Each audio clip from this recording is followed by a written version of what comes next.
என் மக்களின் வாழ்வுரிமையும் என் மக்களின் எதிர்கால தலைமுறையினுடைய வாழ்வினையும் முற்றுமுழுமாக அழிக்கிற நாசகர மோசமான வேலையை இந்திய அரசுகள் துணையோடு இன்றைக்கு தமிழ்நாட்டில் இருந்து கொண்டிருக்கிற வடநாட்டு அதிகாரிகளின் சூழ்ச்சியால் வஞ்சகத்தால் என் மண்ணை இன்றைக்கு பாலைவனமாக்கி கொண்டிருக்கிறார்கள். பன்னாட்டு நிறுவனங்கள், பணக்கார நிறுவனங்கள், சுங்கச்சாவடிகள், பெரும் தொழில் நிறுவனங்கள் அனைத்தும் இன்றைக்கு தமிழர் அல்லாதவர் கையிலே இருக்கிறது. சென்னையில் இருக்கிற ஜெயலலிதாவில் தொடங்கி மிகப்பெரிய வணிக நிறுவனங்கள் யாருடைய கட்டுப்பாட்டில் இருக்கிறது? யார் அதற்கு முதலாளிகள்?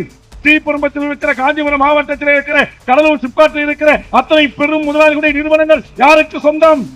இன்றைக்கு திருப்பூர் யாருக்கு மாநிலமாக மாறிக்கொண்டிருக்கிறது? இந்தியர்களை தவிர்த்து இன்றைக்கு நைஜீரியர்களுக்கு சொந்த பகுதியாக மாறிக்கொண்டிருக்கிறது. ஜவஹர்பேட்டைக்கு தனி தொகுதி வேண்டும் என்று மாறாடி குஜராத்தை சேர்ந்துகள் மனு கொடுக்கிற நிலைமைக்கு வந்திருக்கிறார். எண்ணி பார்க்க வேண்டும். தங்கை அனிதாவின் இறப்பு போது நாம் முகநூலிலே நாம் பொங்கினோம். என்ன நிலைமை? இங்க ஐயா அவர்கள் புத்தகத்தில் குறிப்பிட்டது போல் இன்றைக்கு கிட்டத்தட்ட 2000 மருத்துவர்கள், 1700க்கு மேற்பட்ட மருத்துவ இடங்களை தமிழ் அல்லாத பிற மாநிலம் பறித்திருக்கிறார். மருத்துவமனை கட்டியது நாம், மருத்துவமனைக்கு இடம் கொடுத்தது நாம். இங்கே அதற்கான வரி பணம் முழுவதும் தமிழுடைய பணம். படித்து பட்டம் பெற்று செல்பவன் யார்? நாளைக்கு அமெரிக்காவுக்கு, உலக நாடுகளுக்கு, வேற மாநிலங்களுக்கு பணியாற்றி செல்பவன் யார்?